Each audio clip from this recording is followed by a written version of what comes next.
नमस्कार दोस्तों, प्यारे बच्चों, hubs of free study channel में आपका हार्दिक स्वागत है।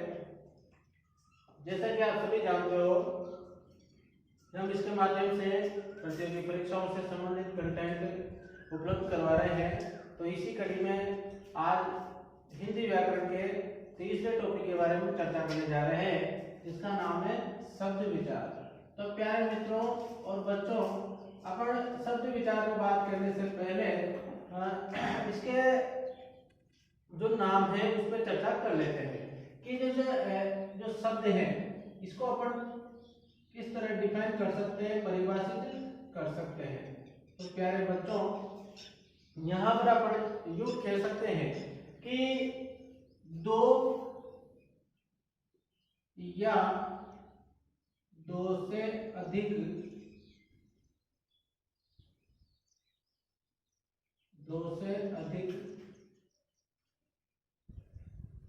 वर्णों के सार्थक मेल को शब्द कहते हैं।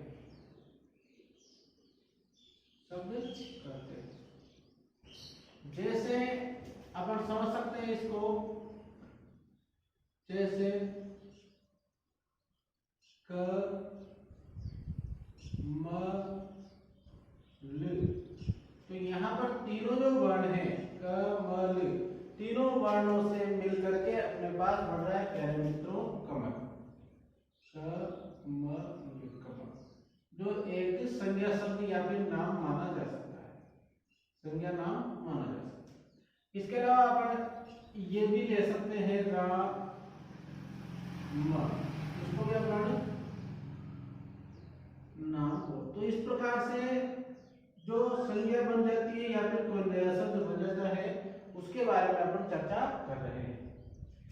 तो प्यारे बच्चों, यहाँ पर एक चीज समझने लायक है कि शब्द किसे कहेंगे। शब्द उसे कहेंगे जो वर्णों का सार्थक, सार्थक का मतलब समझो कि सार्थक किसे कहा जाएगा।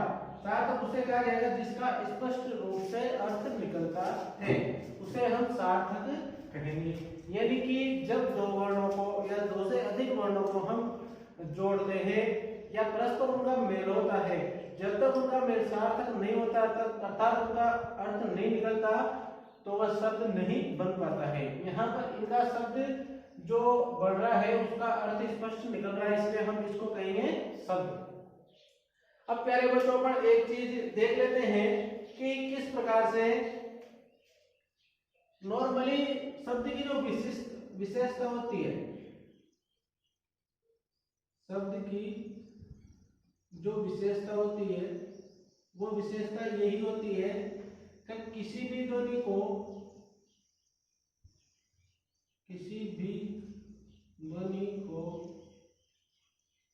पढ़कर या सुनकर अर्थ की प्रतीति हो जाए, अर्थ की प्रतीति हो जाए, यही सब है।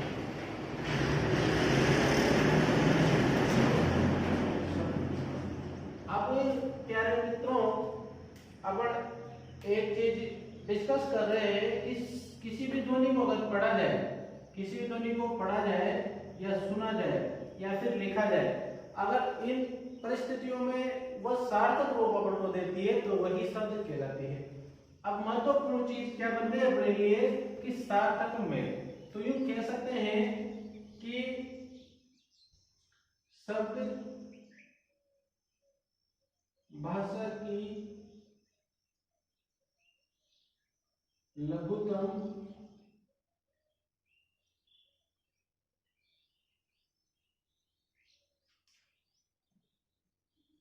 सबसे छोटी बोल सकते हैं, सबसे छोटी भी अपन बोल सकते हैं, लघुतम भी सबसे छोटी सार्थक इकाई है। क्या है मित्रों? सबसे छोटी सार्थक इकाई है। या फिर इसी चीज को अपन यूं लिखें कि शब्द अर्थ की दृष्टि से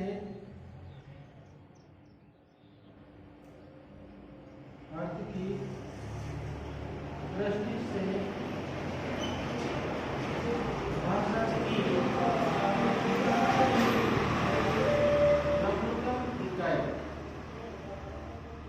लघुतम इकाई शब्द है।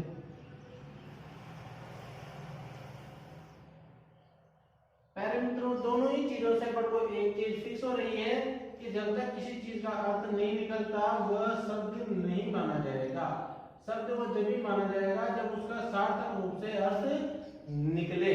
यानी कि अपन शब्द को इस तरीके से समझ सकते हैं कि जिसको पढ़कर मन को ही आभास हो जाए कि भाई इसका अर्थ है, अर्थात इसका स्पष्ट अर्थ निकलता है। वह दुनिया मिलकर के संयोग से उनका स्पष्ट अर्थ निकलता है, वही क्या कहलाएंगी? शब्द कहलाएंगी। तो प्यारे मित्रों, यहाँ पर अपन शब्द के बारे में समझ गए हैं कि शब्द क्या है। शब्द एक तरह से अर्थ की दृष्टि से भी इकाई है लघुतम, सबसे छोटी, क्योंकि भाषा में शब्द ही ऐसी छोटी इकाई है जिसका अर्थ निकल सकता है। भाषा की अगर अपन बात करें तो भाषा की सबसे छोटी इकाई या लघुतम इकाई अपन वर्ण को मानते हैं, क्योंकि वर्ण से ही भाषा शुरू मानी जाती है। लेकिन यहाँ पर बात अर्थ की हो रही है। प्यारे मित्रों, मैंने वर्ण विचार में ये लाइन दिखाई थी आपको कि भाषा की लघुतम इकाई किसे कहेंगे? तो भाषा की लघुतम इकाई तो वर्ण मानी जाती है। लेकिन अपन बात कर रहे हैं यहाँ पर सार्थक इकाई की, अर्थात इसका अर्थ स्पष्ट रूप से निकल सकता है, तो वह मानी जाएगी शब्द। इसलिए इसको आप ध्यान रखें, भाषा की सार्थक इकाई अर्थ की दृष्टि से लघुतम इकाई शब्द मानी जाएगी, जबकि भाषा की सामान्य जो इकाई मानी जाती है, सामान्य लघुतम इकाई जो मानी जाती है वो मानी जाती है प्यारे बच्चों वर्ण। तो अब अपन यहाँ से शब्द के प्रकारों की तरफ बढ़ते हैं प्यारे मित्रों। तो शब्दों का वर्गीकरण प्यारे मित्रों अपन बात करें तो शब्दों का वर्गीकरण, शब्दों का वर्गीकरण। अब इसमें अपन चलते हैं प्यारे मित्रों। तो शब्दों को 5 आधार में बांटा गया है। शब्दों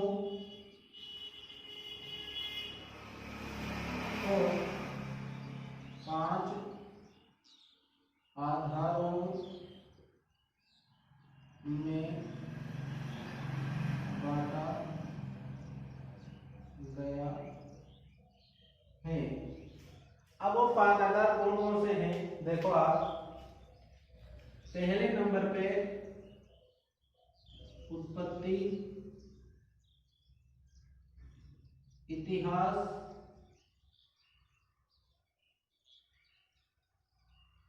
या स्रोत के आधार पर, स्रोत के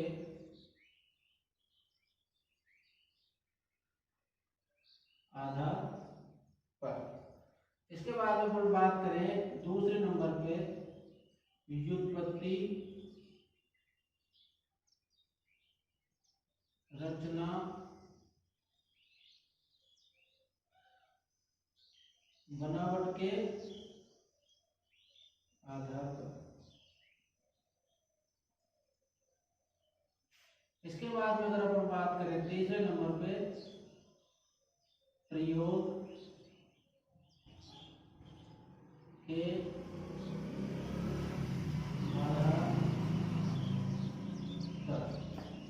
इसके बाद में अगर अपन बात करें चौथे नंबर पे व्याकरण, प्रकार्य या रूप परिवर्तन के आधार पर। और 5वें नंबर पे बात करें तो अर्थ के आधार पर। तो प्यारे मित्रों, यहाँ पर आपको जो नजर आ रहा है उसके संबंध में अपन चर्चा कर लेते हैं कि 5 जो प्रकार हैं वो 5 प्रकार कौन कौन से हैं जिनके आधार पर अपन भागों में शब्दों को बांट सकते हैं। तो यहाँ पर देखो आप शब्दों का वर्गीकरण 5 आधारों पे किया गया। पहले नंबर पे उत्पत्ति, इतिहास या स्रोत के आधार पर। दूसरे नंबर पे व्युत्पत्ति, रचना, बनावट के आधार पर। तीसरा प्रयोग के आधार पर। चौथा व्याकरण, प्रकार और रूप परिवर्तन के आधार पर। और लास्ट में अर्थ के आधार पर। अब इन सबको अपन पढ़ने वाले हैं तो अपन पहले नंबर पे चलते हैं प्यारे मित्रों। पहला नंबर जो है अपना वह है उत्पत्ति, इतिहास या स्रोत के आधार पर। इनको अपन डिटेल से पढ़ेंगे तो आप इन पे ध्यान देना कि पहले ही नंबर पे अपन चर्चा कर लेते हैं प्यारे मित्रों। उत्पत्ति,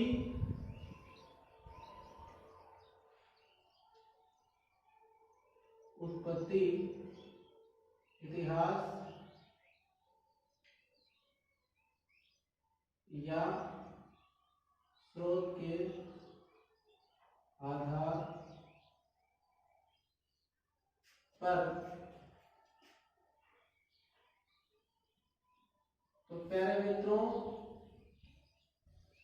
इसमें अपन एक लाइन लिख सकते हैं कि इसके आधार पर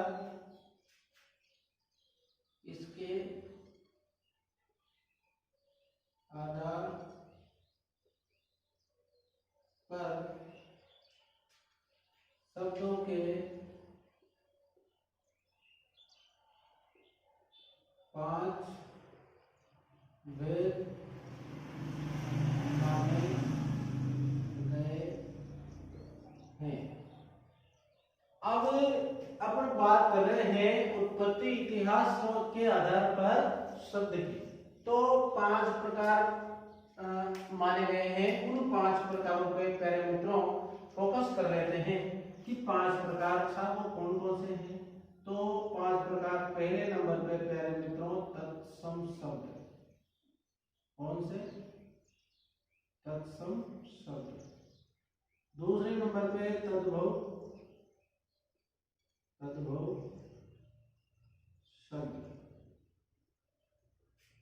प्यारे मित्रों तीसरे ही नंबर पर अपने पास आ जाते हैं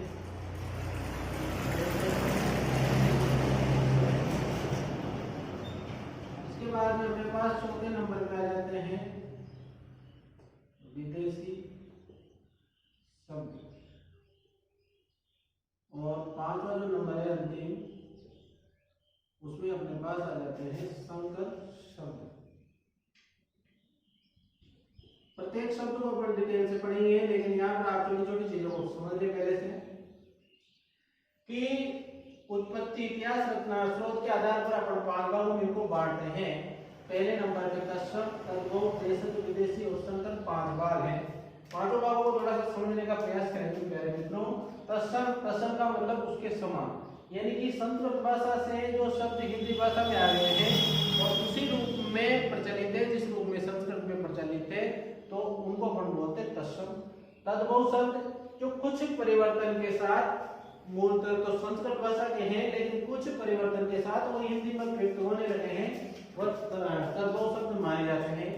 और देशज शब्द की बात करें तो कुछ भारतीय प्रांतीय भाषाओं के शब्द भी हिंदी भाषा में प्रचलित होने लगे हैं, उनको अपन देशज शब्द बोलते हैं।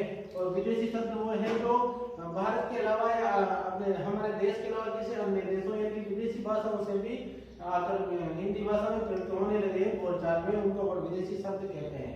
और अंतिम बच रहा है संकर शब्द की बात करें तो जो शब्द दो भाषाओं से के शब्दों से मिलकर बनता है, दो शब्दों से मिलकर के बनता है, उनको अपन बोलते हैं संकर शब्द।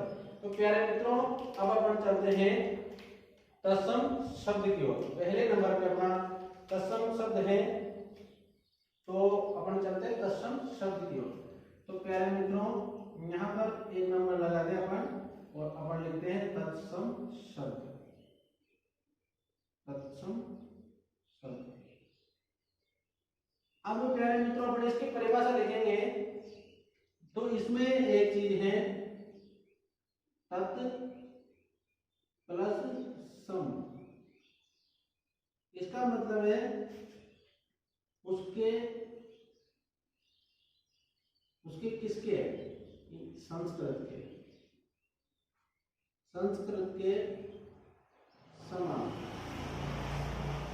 इसका क्या मतलब निकलता है, संस्कृत के समान, अर्थात जो संस्कृत के जैसे प्रयुक्त होते हैं वैसे ही यहाँ पर आगे प्रयुक्त होने लगे हैं।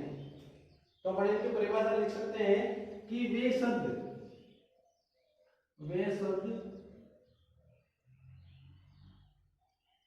जो मूलतः संस्कृत भाषा के हैं, कौन सी भाषा के हैं, संस्कृत भाषा के हैं, लेकिन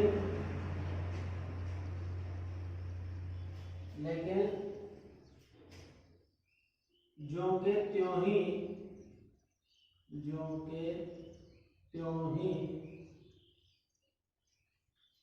हिंदी भाषा में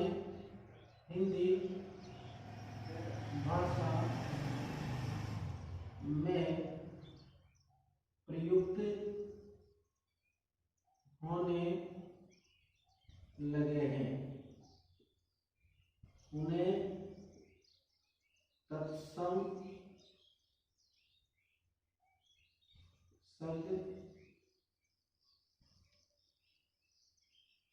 कहते हैं, उन्हें तत्सम शब्द कहते हैं। अब उदाहरण की अगर अपन बात करें तो प्यारे मित्रों यहाँ पर उदाहरण देखो आप, जैसे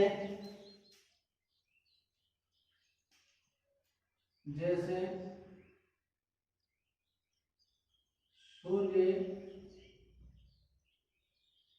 अग्नि, शिक्षा, भ्राता, मातुल,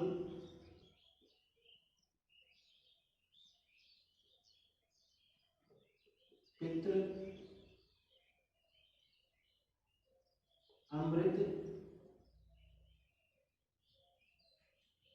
आदि जो शब्द हैं वो अपन को यहाँ पर प्रयुक्त होने लगे हैं। अब समझ जाओ कि यहाँ पर जो ये शब्द हैं अधिकांश अपन ने पढ़ भी रखे हैं, समझ रखे हैं, तो इन शब्दों को अपन संस्कृत भाषा से आया हुआ मानते हैं और इनमें डिफरेंस किस प्रकार से करेंगे वो मैं आपको भी बताता हूँ। इसके बाद में दूसरे नंबर पे अपन बात कर लेते हैं प्यारे मित्रों तद्भव शब्द की। इसकी बात कर लेते हैं तद्भव शब्द की। तद्भव शब्द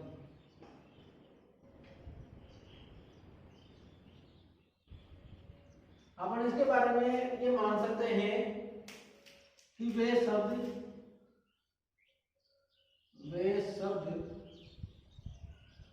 जो मूलतः संस्कृत भाषा के हैं,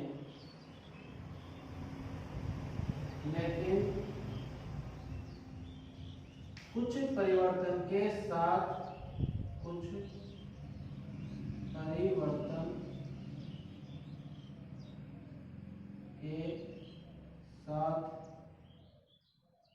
हिंदी भाषा में प्रयुक्त होने लगे हैं, उन्हें तद्भव शब्द कहते हैं। तद्भव शब्द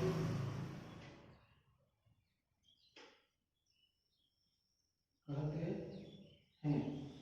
अब प्यारे मित्रों जैसे अगर अपन इसके उदाहरणों की बात करें तो अपन उदाहरण की बात करते हैं, जैसे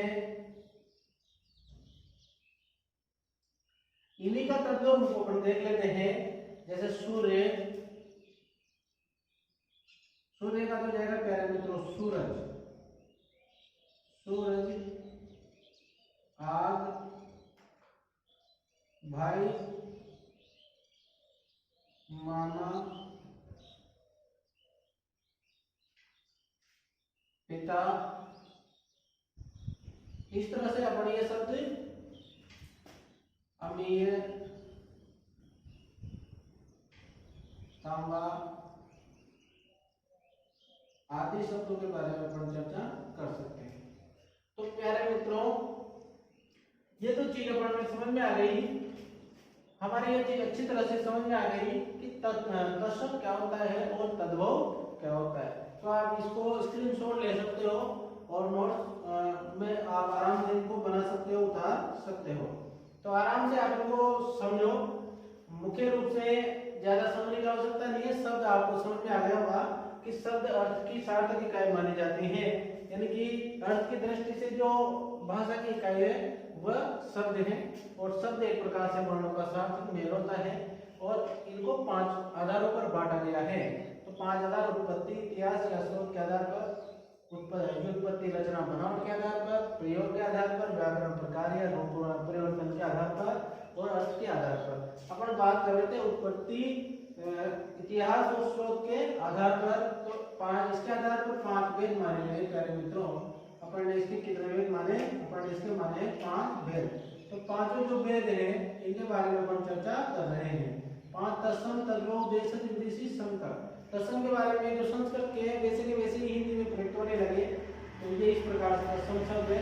तद्भव थोड़े से परिवर्तन के साथ हिंदी में प्रयुक्त होने लगे हैं, इसलिए अपन इनको तद्भव बोलते हैं।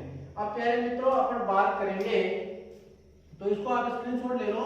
आगे अपन बात करते हैं तद्भव और तत्सम को पहचानने के नियम, किस प्रकार से हम इन शब्दों को पहचान सकते हैं। तो प्यारे मित्रों, में इसको मिटाने जा रहा हूं।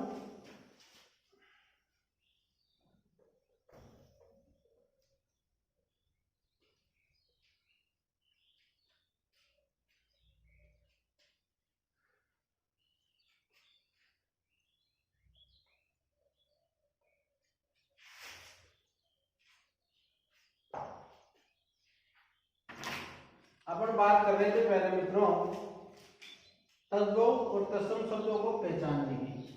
तो तद्भव, तत्सम व तद्भव शब्दों को पहचानने के नियम कौन कौन से? देखो प्यारे मित्रों, अपन यहाँ पर चर्चा कर लेते हैं। तो यहाँ पर देखो प्यारे मित्रों, पहले नंबर पे जो नियम है अपना, वह नियम है कि नियम नंबर 1, नियम नंबर 1, यदि किसी शब्द में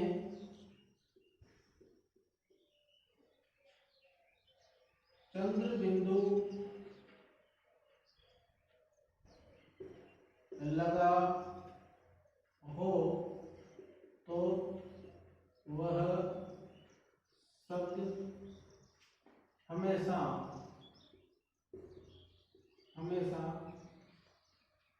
तद्भव माना जाएगा, तद्भव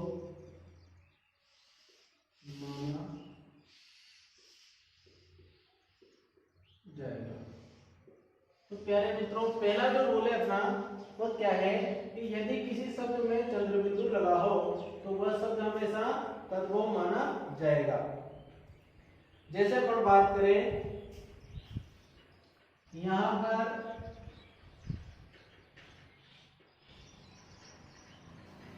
अपन बात करें तो ये तत्सम, और इसकी बात कर लेते हैं तद्भव। तो दंत, लंघा, सर्प। प्यारे मित्रों, अपन चर्चा करते हैं कि इनको किस प्रकार से अपन यहाँ लिखे। तो दंत को अपन लिखते हैं दांत। तो यहाँ पर प्यारे मित्रों चंद्र बिंदु आ रहा है, और जंगा को लिखते हैं अपन जान और सर को लिखते हैं अपन शान। तो प्यारे मित्रों, यहाँ पर जो रूल कह रहा है उसके अकॉर्डिंग काम हो रहा है। तो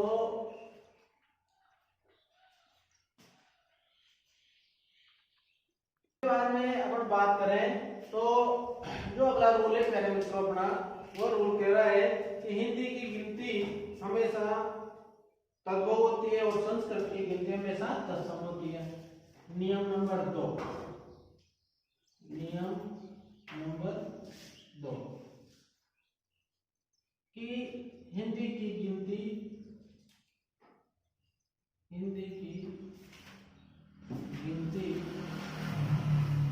हमेशा तद्भव होती है, जबकि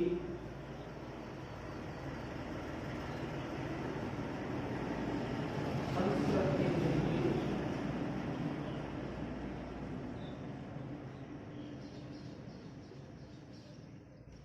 हमेशा तत्सम होती है।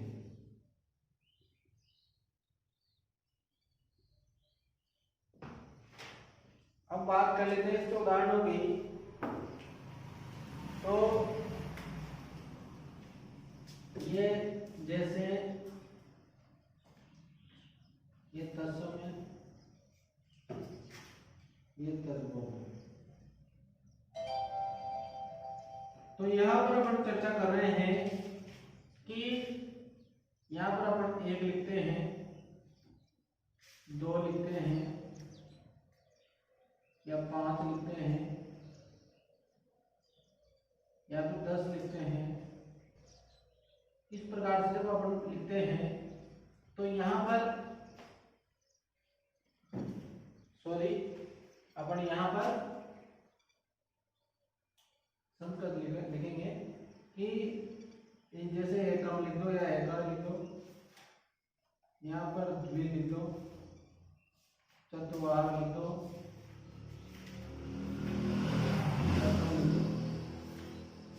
तो इस प्रकार से ये जो गिनती की बात कर रहे हैं अपन, तो ये 1, ये 2, ये 4 और ये 10। तो यहाँ पर जो अपन बात कर रहे हैं प्यारे मित्रों, ये इधर तत्सम संस्कृत की गिनती मानी जाती है और तद्भव हिंदी की गिनती मानी जाती है। इसके बाद में अगर प्यारे मित्रों अपन आगे बात करें तो आगे बात करते हैं तो एक सीधा साधा रूल है। सीधा साधा रूल क्या है कि इसमें कुछ भी समझने की जरूरत नहीं है, सीधा सा रूल है कि यदि किसी शब्द की वर्तनी अशुद्ध हो, यदि किसी शब्द की वर्तनी अशुद्ध हो तो वह शब्द हमेशा तद्भव होगा। ध्यान रखें मित्रों, तद्भव होगा। वह हमेशा कौन सा शब्द माना जाएगा? वह हमेशा तद्भव शब्द माना जाएगा।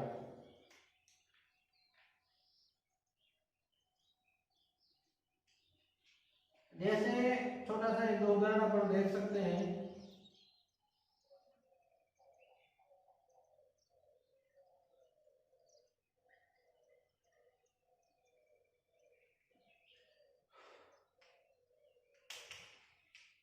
जैसे रामायण, ईर्ष्या, तो इन्हीं को अपन देख लेते हैं। ये मान लो ये स्थिति है तो ये गलत माना जाएगा, तद्भव माना जाएगा। और ईर्ष्या को अपन बहुत सी बार ईर्ष्या लिख देते हैं, तो ये इस प्रकार से अगर अशुद्ध माना जाता है तो ये स्थिति यहाँ पर उल्टी बनती है। इसके बाद में प्यारे मित्रों अगर अपन मान लें जैसे ये शब्द है महेश, अगर इसको अपन यहाँ लिखते हैं इस तरह से तो फिर ये भी तद्भव माना, यानी सीधा सिंपल रूल है कि अगर वर्तनी अशुद्ध मानी जाए तो यह तद्भव माना जाएगा। इसके बाद में प्यारे मित्रों अपन आगे चलते हैं, अपना जो अगला रूल है उस पर अपन चर्चा करते हैं। तो नियम नंबर 4 की बात करें मित्रों, नियम नंबर 4 प्यारे मित्रों अगर अपन नियम नंबर 4 की बात करें तो नियम नंबर 4 ये है कि यदि किसी शब्द का संस्कृत के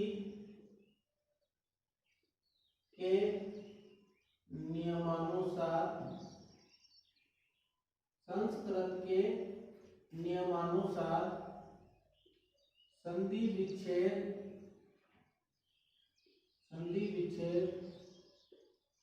हो जाता है तो वह शब्द सदैव तत्सम होगा। क्या होगा प्यारे मित्रों, वह सदैव तत्सम माना जाएगा। जैसे अपन यहाँ पर देख लेते हैं कि किस प्रकार से अपन बात करें तो एक तत्सम शब्द है और किस प्रकार से इसका यहाँ पर अपन संधि विच्छेद कर सकते हैं, संधि विच्छेद प्रकार से संधि विच्छेद कर सकते हैं। तो प्यारे मित्रों अपन चर्चा कर रहे हैं कि जैसे मान लो अपन लिख देते हैं अत्यधिक,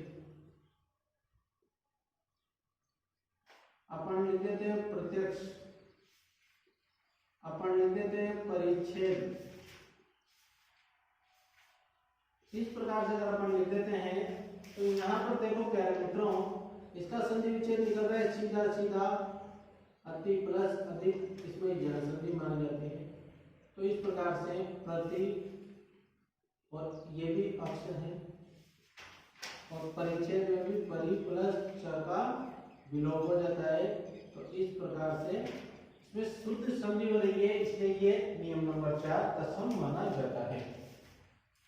इसके बाद में एक और रूल है प्यारे मित्रों, थोड़ा सा बड़ा है लेकिन समझने की आवश्यकता है कि यदि किसी शब्द में नियम नंबर 5 देखो, नियम नंबर 5 कि यदि किसी शब्द में निम्नांकित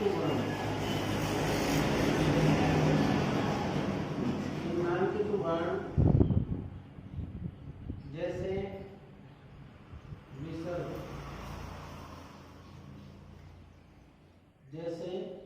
विसर्ग, इसके अलावा आगे चलें,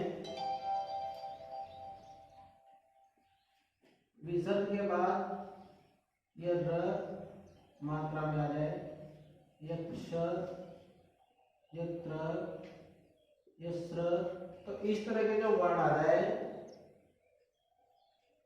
या फिर बी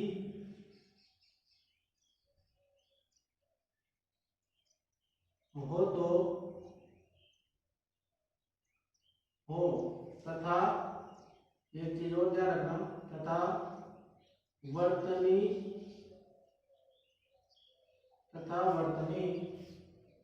शुद्ध हो,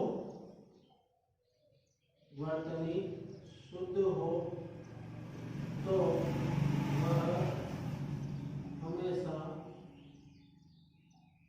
तत्सम शब्द ही होगा, तत्सम शब्द ही होगा।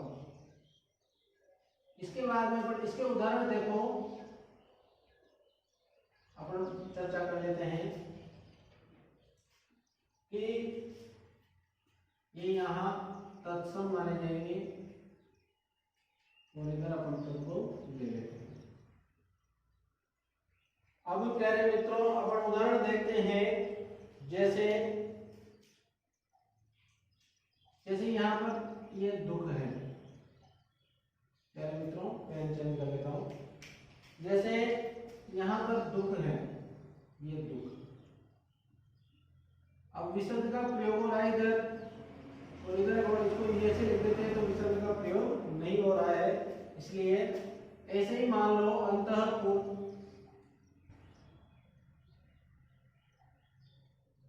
और इसको लिख दो अपना अंतःपुर। इसके बाद में अपन चले धर्म,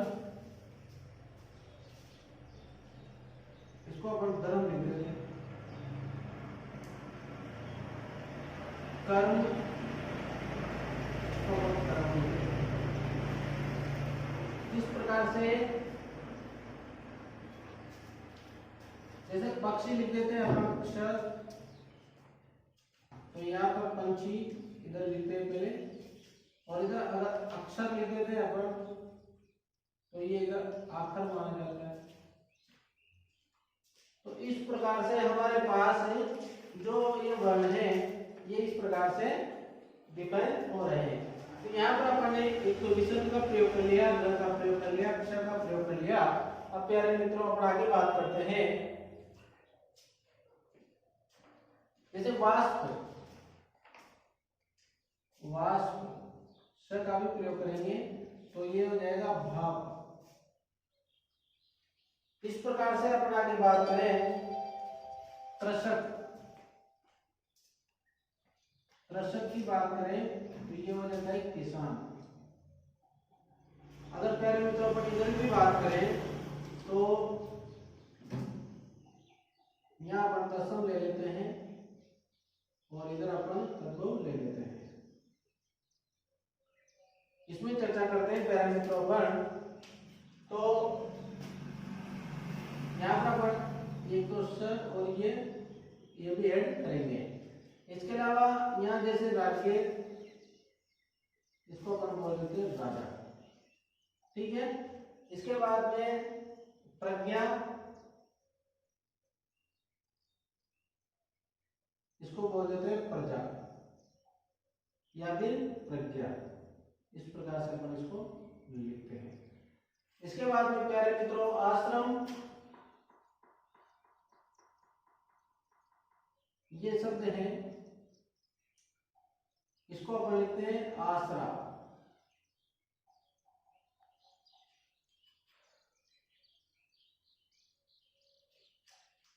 इसके बाद अपन लिख सकते हैं अमृत, तो अमीर। वृक्ष, इसको बोल देते हैं अपन पेड़।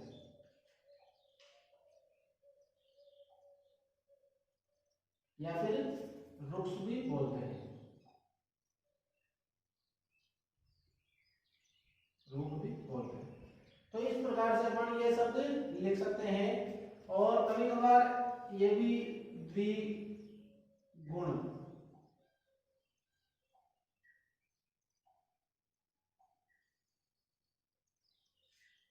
तो इस प्रकार से अपन लिख सकते हैं। ऐसे ही द्विपहर, इसको अपन लिखते हैं दोपहर या दोपहर भी अपन इसको लिखते हैं। इसके बाद जो प्यारे मित्रों अपन आगे बात करें तो एक दो शब्द और होते हैं, जैसे रात्रि, रात्रि को अपन लिखते हैं रात। तो इस प्रकार से अपन बात करें तो ये जो शब्द मैंने बताया आपको, अक्षर ये जो बताया विसर्ग वाला, जैसे र वाला अक्षर, त्र, स्र, द्वि, इनमें ये दो भी ऐड करना है अपन को। एक तो स से षट्कोण वाला और ग से ज्ञानी वाला जैन, जिसको अपन बोलते हैं।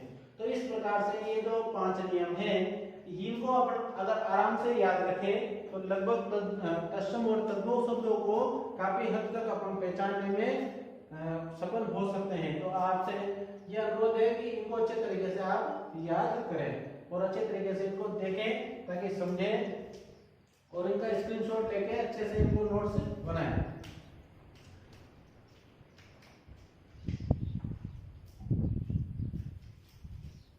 मित्रों अब अपन इसको लेके आगे बढ़ते हैं। अपने तत्सम और तद्भव शब्द 2 शब्द हो चुके हैं। अब अपने तीसरे नंबर पर जो शब्द आ रहा है उसके संबंध में अपन बात करते हैं।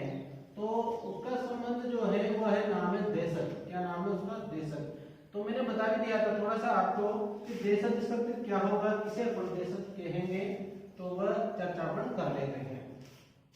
तो प्यारे मित्रों देशज शब्द की चर्चा अपन कर रहे हैं। तो तीसरे नंबर पे लिखते हैं अपन देशज शब्द। यहाँ पर अपन बात करेंगे देशज शब्द की। देशज शब्द, इसकी परिभाषा अगर अपन लिखें तो इसकी परिभाषा ये कि वे शब्द जो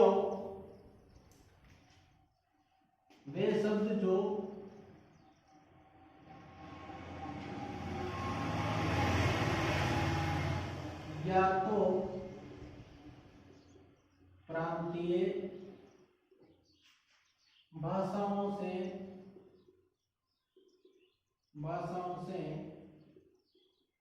आए हैं या जिनका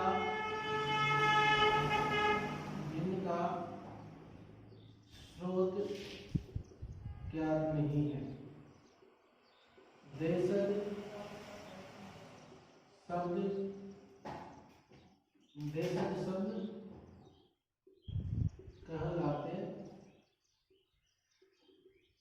कहलाते हैं। तो अब इसके बाद में जैसे अगर बात करें अपन देशज शब्द कौन कौन से हो सकते हैं, तो जैसे देखो अपन बात करें तो अपने पास देशज शब्द कौन कौन से हैं? पंजाबी है, गुजराती है, बंगाली है। पंजाबी, गुजराती, बंगाली। पंजाबी में से देखो प्यारे मित्रों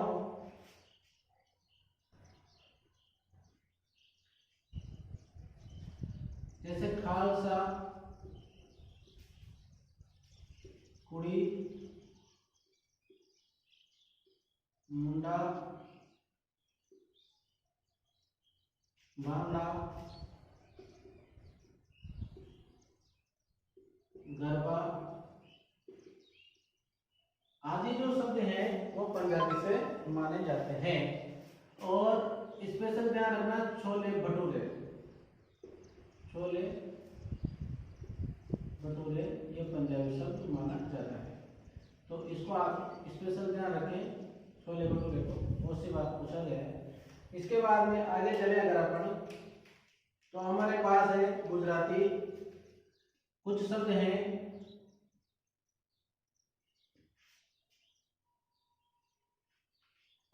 ये बांगड़ा नहीं माना जाता है, तो ये गरबा नहीं माना जाता है, ध्यान रखें। गरबा गुजराती शब्द माना जाता है। तो यहाँ पर अपन बांगड़ा को ध्यान रखेंगे। इसके बाद में यहाँ एक गरबा, ढोलक और एक खमन। इस प्रकार से एक गरबा आपको ध्यान रखना है, गुजराती शब्द माना जाता है और खमन को भी ये शब्द माना जाता है। इसके बाद में रसगुल्ला, बंगाली शब्द स्पेशल ध्यान रखें। चमाचम और एक शब्द है उपन्यास, ये भी बंगाली भाषा का शब्द माना जाता है। तो इस प्रकार से जो शब्द मैंने अंडरलाइन किए हैं इनको आप अच्छे तरीके से याद रखने का प्रयास करें। इसके बाद द्रविड़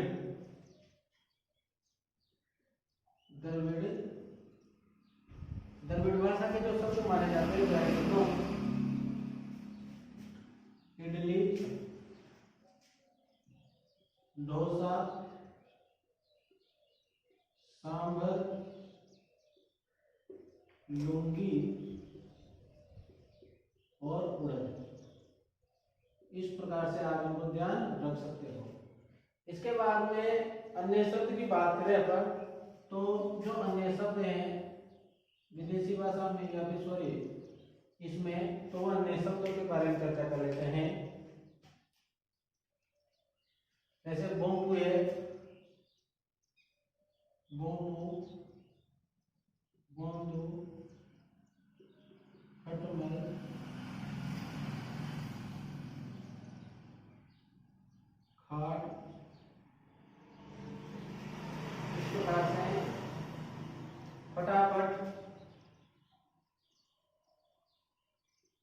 खचाखच, इस प्रकार के जो शब्द माने जाते हैं प्यारे मित्रों, कटोरा चुटकी चाट ठेड़, कटोरा चुटकी चाट ठेड़, इस प्रकार और एक दो शब्द और है, ऊट पटांग बाजरा भिंडी झगड़ा, ठेला, ऊट पटांग बाजरा भिंडी, इस प्रकार से झगड़ा, ठोकर,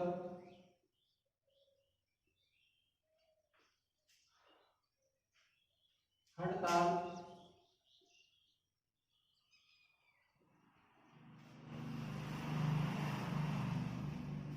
लोटा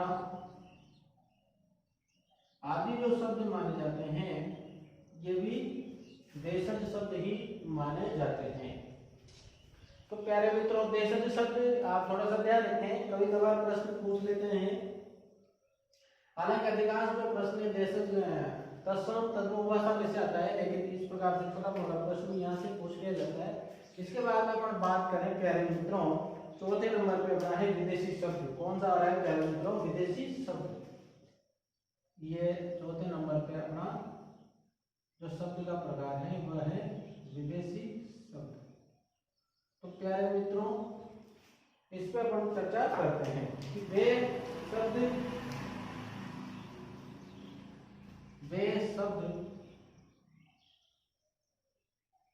जो मूलतः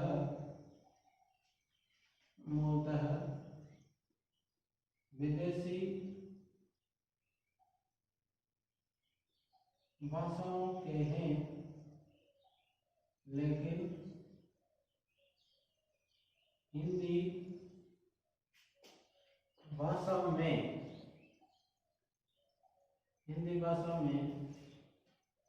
प्रयुक्त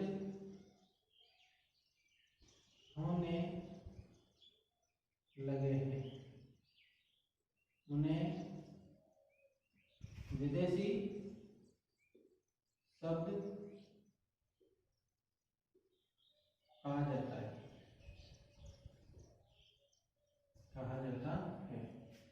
तो प्यारे मित्रों,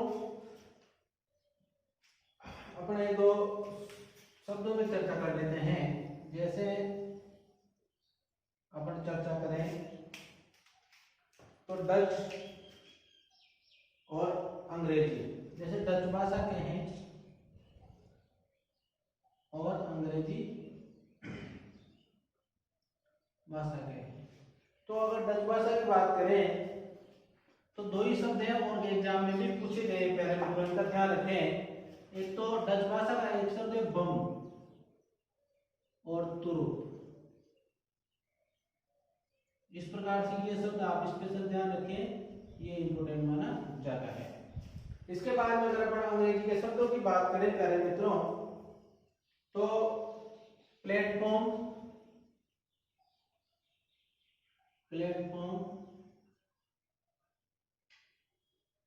रेल है, डॉक्टर है, इस प्रकार से ये शब्द माने जाते हैं। कॉलेज है, कोर्ट है, बहुत सारे शब्द हैं। कॉलेज इंग्लिश के तो बहुत सारे यूज होने लगे हैं हिंदी भाषा में। एक दो शब्द जैसे स्टेशन भी लिख सकते हैं अपन, स्टेशन, एक गैस भी है, डायरी भी है। तो इस प्रकार से बहुत सारे शब्द हैं जो इसमें यूज होने लगे हैं और आप इनको अच्छे तरीके से ध्यान रखेंगे। जैसे प्लेटफॉर्म है, इसके अलावा स्टेशन है, डायरी है, तो आदि शब्द ऐसे हैं जो एग्जाम में पूछे जा सकते हैं। इसके अलावा अपन बात करें तो आगे तो वो जो शब्द हैं उनके बारे में अपन चर्चा कर लेते हैं। अपन बात करें तुर्की शब्द।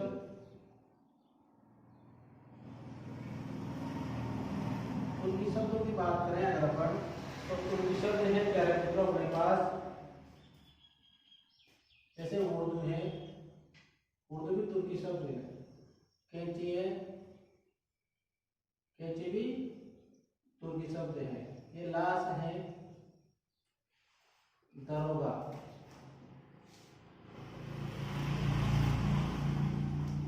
जैसे खंजर है, ये चाकू है, ये बीवी है, बीवी। और इसके बाद में अगर अपन ध्यान रखें तो तंगा, पतंगा, बहादुर, ये बहुत सारे शब्द हैं जो तुर्की के बाद इसमें प्रयुक्त होने लगे हैं। अब बात करें अगर अपन फ्रेंच शब्दों की, फ्रेंच, फ्रेंच शब्दों की अगर अपन बात करें तो ज्यादा शब्द नहीं है। अंग्रेजी, पिकनिक, कूपन, लैम्प, इस प्रकार से अपने पास ये फ्रेंच शब्द माने गए हैं। और जो कोई भी चीज का मेनू बनता है वह भी इसमें माना जाता है, इसमें फ्रेंच के अंदर माना जाता है। इसके बाद अगर अपन चीनी शब्दों की बात करेंगे तो चीनी शब्द भी कभी कभार अपन प्रयोग में लेते हैं। जैसे चीनी है, चीनी का चीनी शब्द ही चीनी है। चीनी, लीची,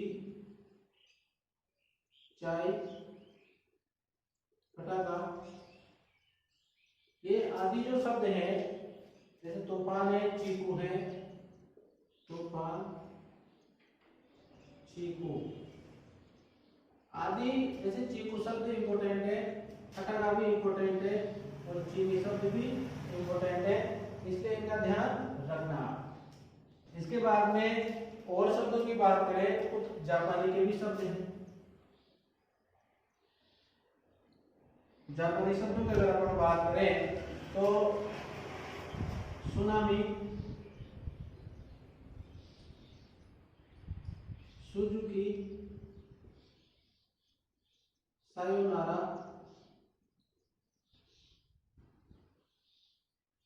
ये जो शब्द हैं ये अपने जापानी भाषा के माने जाते हैं। एक वेरी इंपोर्टेंट शब्द है इसका रिक्शा, ध्यान रखें, दो शब्द इंपोर्टेंट है, सुनामी और रिक्शा। इसके बाद अगर अपन बात करें पुर्तगाली शब्दों की, पुर्तगाली, तो पुर्तगाली शब्दों को भी अपन किस तरह से देखो, आलपिन अलमारी, इस्पात, आलपिन अलमारी, इस्पात।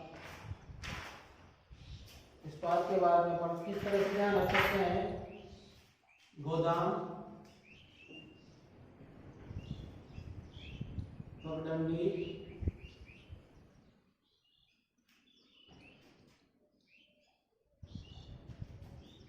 जैसे गमला, फीता, तौलिया, बाल्टी। इसके बाद में चाबी है, आलू, आपा, मिस्त्री,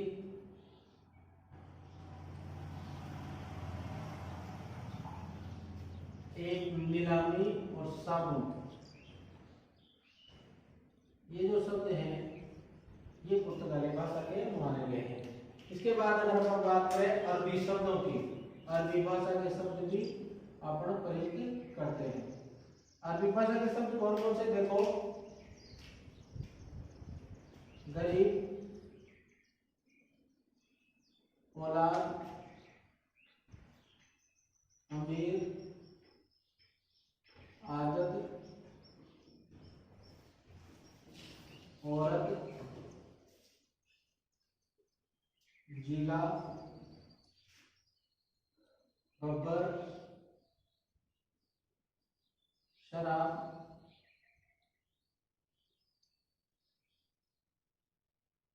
जैसे मुकदमा भी है, किला भी है,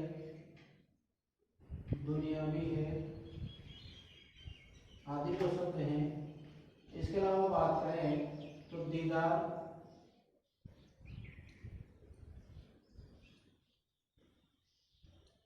अक्ल, असर, अखबार, असर, अखबार, मुहावरा, दौलत, कातिल, कबीर। ये इस प्रकार से हमारे पास अरबी शब्द भी माने गए हैं। कुछ शब्द हमारे पास फारसी भी है प्यारे मित्रों, फारसी। फारसी शब्दों में भी हम देखते हैं कौन कौन से शब्द है। देखो, आमदनी है, उम्मीद है, आमदनी, उम्मीद, तनख्वाह, शादी, तनख्वाह, शादी, जहर, सौदागर, सौदागर। इसके अलावा बात करें अगर प्यारे मित्रों, कारीगर,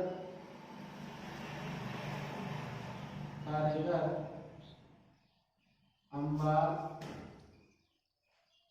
जागीर, ताजा, कमीना, गवाह, जलेबी, समोसा,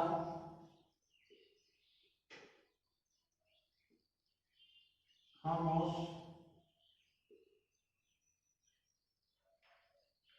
आवारा, सरदार,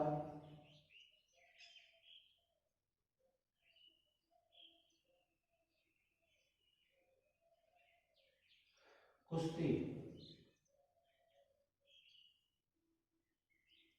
इस प्रकार से अपन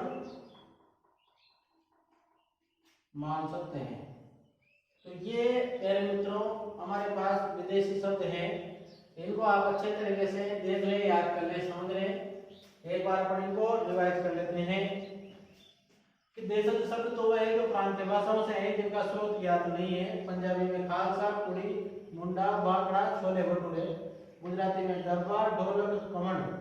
बंगाली में रसगुल्ला और उपन्यास, तमाचा। द्रविड़ में इडली, डोसा, सांभर, लुंगी और उड़द। अन्य कुछ प्रांतीय शब्द हैं जैसे बोंबू, बोंदू, खटमल, खाट, फटाफट, खचाखच, कटोरा, चुटकी, चाट, खेड़, थेला, उटपटांग, बाजरा। भिंडी, जगरा, ठोकर, हड़ताल, लोटा आदि शब्द भी प्रांतीय माने गए हैं। विदेशी शब्दों की बात करें तो जो शब्द विदेशी भाषाओं से है वो आप अच्छी तरह से समझ ही गए। इसमें डच भाषा के शब्द है बम, स्पेशल ध्यान रखें, बहुत सी बार आ गया है तुरुप। अंग्रेजी का है platform, rail, doctor, college, court, station, gas, diary. इसके अलावा तुर्की भाषा की बात करें तो उर्दू, कैंची, लाश, दरोगा, खंजर, चाकू, बीवी, तमगा, लफंगा, बहादुर। फ्रेंच की बात करें तो अंग्रेज, पिकनिक, कूपन, लैंप, मीनू। चीनी की बात करें चीनी, लीची, चाय, फटाका, तूफान, चीकू। जापानी की बात करें तो सुनामी, सुजुकी, सायोनारा, रिक्शा। पुर्तगाली की बात करें तो आलपिन, अलमारी, इस्पात, गोदाम, पगडंडी। गमला की बात फीता, तौलिया, बाल्टी, चाबी, आलू, आपा, मिस्त्री, नीलामी और साबुन। इसके अलावा अरबी की बात करें तो गरीब, औलाद, अमीर, आदत, औरत, जिला, बब्बर, शराब, मुकदमा, किला, दुनिया, दीदार, अक्ल। असर, अखबार, मुहावरा, दौलत, कातिल और कबीर ये अरबी है। इसके अलावा पांच शब्दों की अगर अपन बात करें तो आमदनी, उम्मीद, तनख्वाह, शादी, जहर, सौदागर, कारीगर, अंबार, जागीर, ताजा, कमीना, गवाह, जलेबी, समोसा, खामोश, आवारा, सरदार और कुश्ती।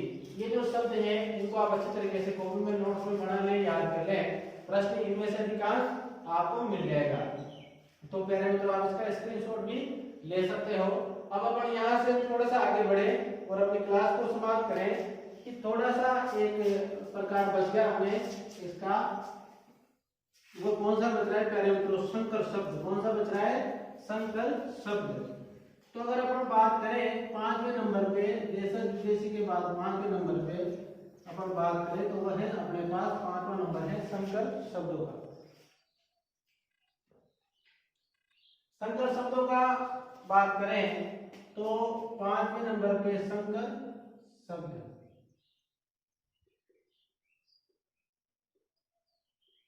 वे शब्द जो दो भाषाओं